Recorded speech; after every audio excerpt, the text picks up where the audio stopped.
we send out our treasure. Though these Indian troubles had nothing to do with it, nevertheless, they marked the beginning of our change of luck. We suffered no definite misfortunes, but things did not go well.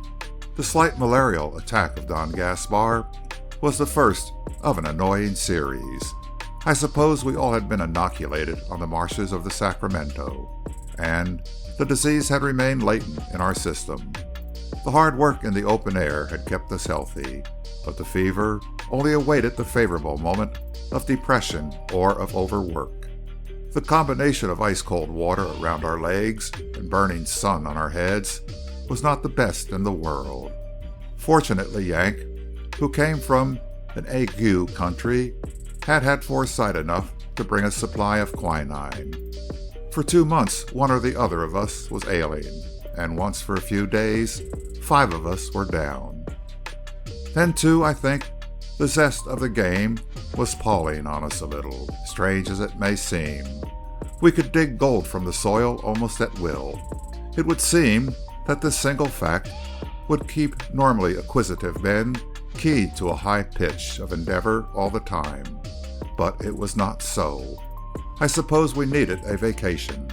We began to discuss what we would do when we should see the city again.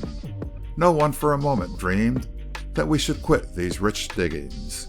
We were here to make our fortunes, and the fortunes seemed to be ready for the making, only the novelty having passed. It had become hard work, just like the making of any other kind of fortune. The Pine family camped below us, used our corral at our invitation, and set placidly to work. They were typical frontiersmen and settled down in the well-built cabin, which they quickly ran up as though they meant to make of it a permanent home. For 2 months, which brought us up to the end of July, they lived a regular and leisurely life. Then one morning, without any warning at all, they rode over to our cabin leading their horses, fully packed. Old Man Pine explained, while his 5 tall, steady-eyed sons sat their horses quite immobile in the background, that they had dug enough gold for their necessities, and that they were now going down to the lower country to pick out some good land. These men were the very first I happened to meet who had come into the country with a definite idea of settling. After the departure of this strong force, began our discussions as to the safeguarding of our gold. It had now reached a very considerable sum, somewhere near $35,000 as I remember it. Bagsby was very uneasy at its presence in camp. The Injuns are beginning to know it's worth something, he pointed out. They don't know yet how much, but they know it will buy beads and buttons and paint and whiskey and everything else an Indian wants. And they know that's what we're here for, and that we must have a lot of it. I don't calculate the lot we licked will bother us again, but they'll spread the news we're here.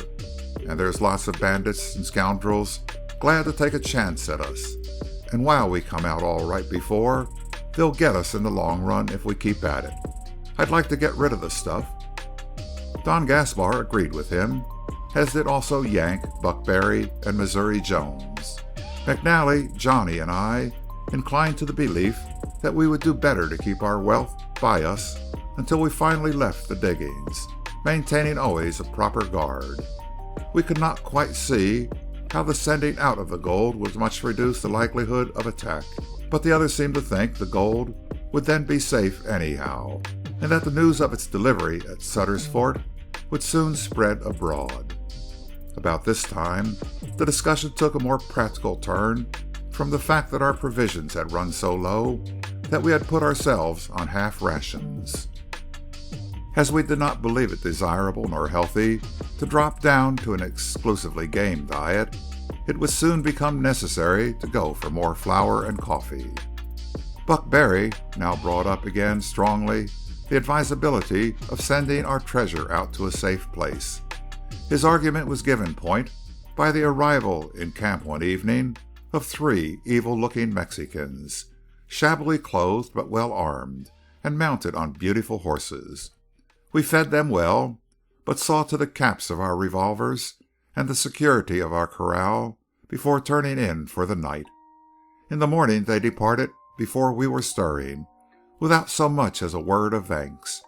These mysterious visitors had given us no faintest inkling of their business or destination. Don Gaspar stated flatly that they had come to spy us out, having heard of our presence in the valley from the Indians. And I told them, he said triumphantly, that as soon we would be sent out for food. He went on to argue that thus he had prepared their minds for the fact that pack horses would soon be going out. By distributing the gold, its presence would be unsuspected. I suggested a strong guard, but both Bagsby and Don Gaspar opposed me. There's enough of these here robbers to get us anyhow, even if we all went, said Bagsby. And that's why I want to send the stuff out now. The place they'll tackle will be right here, if they tackle anything at all. I will not weary you with the pros and cons. At the time I thought, and I still think, the whole arrangement most ill-advised, but against me was the united opinion of nearly the whole camp, including the most level-headed members of my own party. It was finally agreed that Yank, Buckberry, and Don Gaspar should take out the gold. They started very early in the morning, carrying the treasure in their saddlebags and across the horns of the saddle. I argued that Yank rode much the lightest and had the strongest horse, and managed to get the others to confide to him the full half of the metal. At the last moment, we had modified the original plan to suit everybody. The horsemen, encumbered by pack animals, were to push on as rapidly as possible in order to reach by nightfall the settlement where dwelt the Italian friend. Once there, they could feel themselves reasonably safe. Johnny, Missouri Jones, and I would ride with them until noon as a sort of escort for the uninhabited portion of the journey. By that hour, we figured, we should have reached the outskirts of the regular diggings, where, our experience told us, our companions would be safe.